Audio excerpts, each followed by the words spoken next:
guys, today I'm going to be sharing with you my fangirl favorites for June 2021.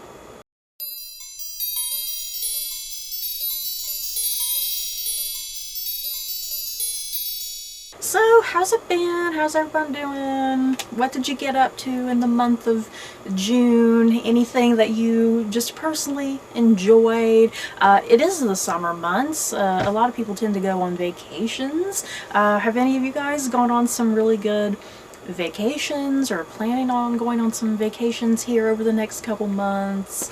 I'm not particularly really having any vacations. A lot of times usually have like a Disney vacation, but yeah, I'm not really in the mood to be going to Disney at the moment. I think it's just a little too crazy down there at the moment. I'd probably give it a little bit more until I head back down to Disney. But yeah, I would love to go to Disney, you guys, this summer. But yeah, you guys, any fun vacations in your direction? And yeah, as usual with these videos, everything that I'm about to be talking about, no spoilers. Yeah, just let me know. What have you guys been up to for the month? Any good books you've been reading, movies, television, things that you like to collect, things that are your own personal hobbies. Yeah, just share it with me because I like just listening, you know, what other people, what makes them happy and gives them a good time. So yeah, what did I get up to in the month of June? As usual, not too terribly much, but I do have a few little random things I'd like to kind of go over. I guess the first thing I'd like to go over is a new Funko Pop.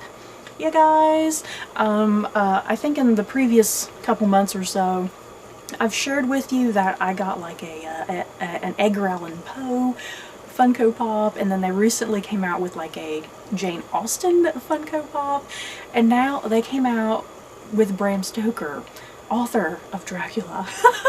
And he's really cute, you guys. Look at him. He's so super cute. I love it. And he's holding Dracula right there in his hand. I'm not sure if that's coming across as blurry or not.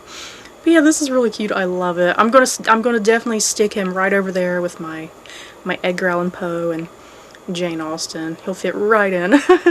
So aside from that, what else have I gotten up to? A big thing that me and my sister particularly did, there was a DLC that came out for Assassin's Creed Valhalla. If you don't know what DLCs are, they're basically like, I guess, downloadable content that is like companion piece material to, like, you know, a main video game. So yeah, like I said, for this, this was like companion piece material that goes with Assassin's Creed Valhalla, which came out like late last year, I believe. So yeah, the DLC that came out was focused on Ireland and fighting druids and dealing with like clan wars and in Ireland and whatnot. It was fun. I liked it. I think I prefer the main game. You know, I think the main game of Assassin's Creed Valhalla is the best, but this DLC, it was still fun, it was still enjoyable. It was kind of lacking a few little things for me that I was, you know, kind of wanting, but it was still nice. It was nice to, you know, have an open world, you know, run around. You can run around through Ireland and whatnot. Ireland is just a naturally gorgeous, beautiful place as it is, so it was just fun to, you know, explore Ireland. It's very green and hilly, I discovered.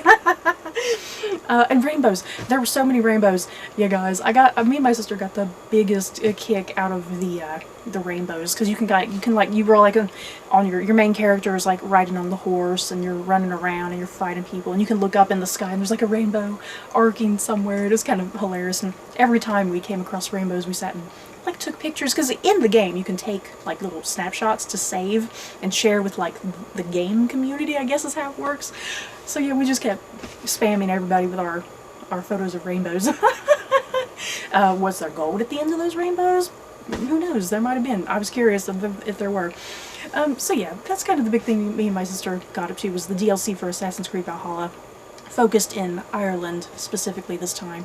And yeah, I think one of the next DLCs for Assassin's Creed Valhalla is going to be Paris, I think that's the big one they're promoting next, that I think is going to come out sometime in the next couple months, maybe, who knows. So yeah, that was a video game that we got up to. As far as like some TV, on Netflix, guys, there was a new show that came out called Sweet Tooth. And this was so freaking cute. you guys. I don't know how many of y'all have heard about Sweet Tooth. If you don't know what Sweet Tooth is, like I said, it aired on Netflix. It was like 8 episodes. It takes place in like a post-apocalyptic world, and I tell you what, this felt very real world, that's for sure. Like prior to this post-apocalyptic world, something happened. There was like a pandemic. It killed a lot of people, but in the process, children who were born at that time, the children were born with like animal features. So someone might have hooves, you know, a little baby might have hooves, or they might have a pig nose, or they might have dog ears, or little antlers, or something like that. So somehow there's like this correlation between this pandemic that happened that's killing off, you know, kind of the adult population, but in the meantime these babies are being born, and yeah, like I said, they're getting these animal features. So what's up with that? Why is that happening? So the thing is, it does provide for a very cute, whimsical story, I feel like, because you do have this backdrop of this post-apocalyptic world, you know, full of death and disease and people dying and, you know, families being separated or whatever. So you have that, but then, yeah, you have all this other cute stuff, you know, with little kids, you know, with, like I said, dog ears or pig noses or whatever. It's super sweet, super cute, super charming and whimsical. I loved it. And so the whole show, it follows a little boy. He's like 10 years old, because yeah, when this pandemic happens, then it skips like 10 years to what the main story is. So the main story is taking place like 10 years after the fact, after this pandemic has happened. So we're following a little boy. His name is Gus, but he kind of goes affectionately by Sweet Tooth, the title of the show. And he's born with like deer ears and deer antlers, and he's so cute. The little boy who is playing him, just such a great, promising actor. I think they found the right little kid to play this role. You know, just, someone who I think understood the innocent, you know, who understood the innocence and naivety of the character, but and able to kind of portray that. You know, the emotional maturity side of the character and whatnot, you know, because a lot of times child actors don't really know how to kind of portray that more emotional, vulnerable side, and I think this little boy did a remarkable job kind of portraying that. So yeah, you're following this little boy named Gus, aka Sweet Tooth. Some things happen. He ends up traveling with this really large man, you know, who becomes his protector, and he calls this guy Big Guy. He calls him Big Guy. Or Big Man. Is it Big Guy or Big Man? What is his name? I can't remember if he calls him Big Guy or Big Man. But he travels with this man, played by Nonzo Inozie, who I love, you guys. He was perfectly cast in this role.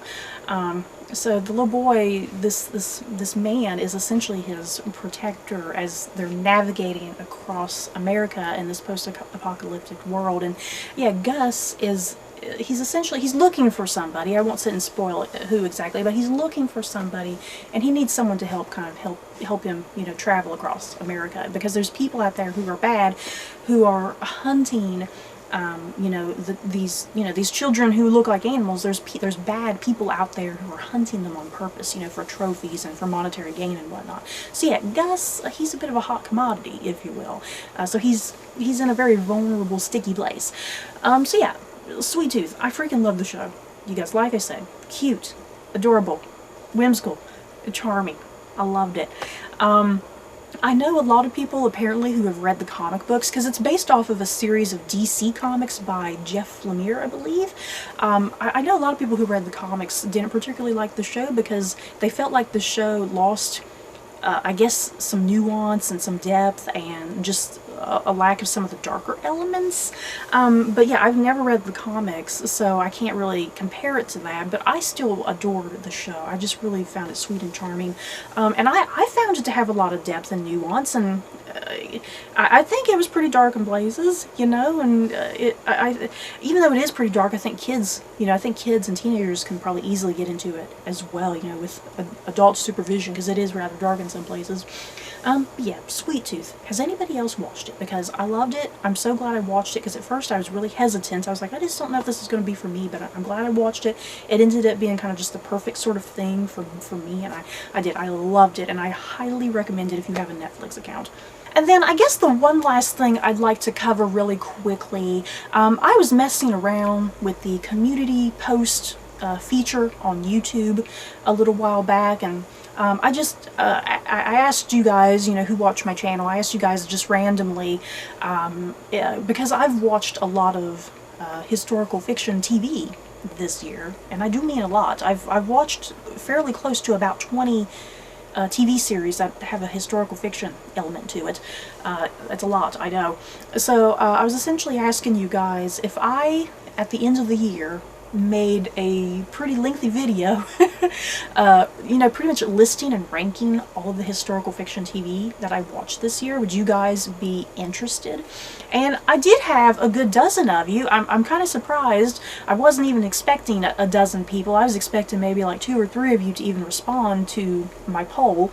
I did have a good dozen of you who responded to my poll, and the overwhelming answer, because I had yes, no, or no opinion for the poll answers, and the entire dozen of you all voted yes, that you would love to see me do a video talking about all the historical fiction TV that I've done, and a video at the end of the year. So thank you for that. I'm definitely going to probably do one, you know, it'll either go up near the end of the year or at the very beginning of 2022, because it's a lot, you guys. So yeah, I'll ask that again here on this video in case you did not see that poll that I posted up in the community feature.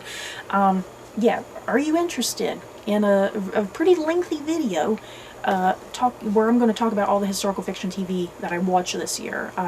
Because it's probably definitely going to be pretty lengthy. It's probably going to be fairly close to an hour, you guys. I'm still trying to think about how I'm going to talk about it, you know, and condense it in a certain way, you know, but still kind of talking about my feelings and what I liked and disliked about some of these things. I'm still trying to figure out some of the details, how I'm going to do this particular video, because it could turn out to be very, very long, and I don't want it to be too long that it's uninteresting to people, you know. So yeah, if you are interested in a video like that at the end of the year, or kind of at the beginning of the next year, I guess, yeah, just let me know down in the comments. I would really appreciate it.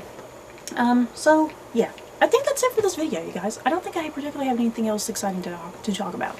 And as usual, at the end of this video, in the comments below, what have you guys gotten up to in the month of June? Like I said, books, movies, television, video games, hobbies, vacations that you're planning on going to. Just let me know. So that's it for this video. Don't forget to like, comment, and subscribe. And if you like this video, you may like these other videos. Bye, guys.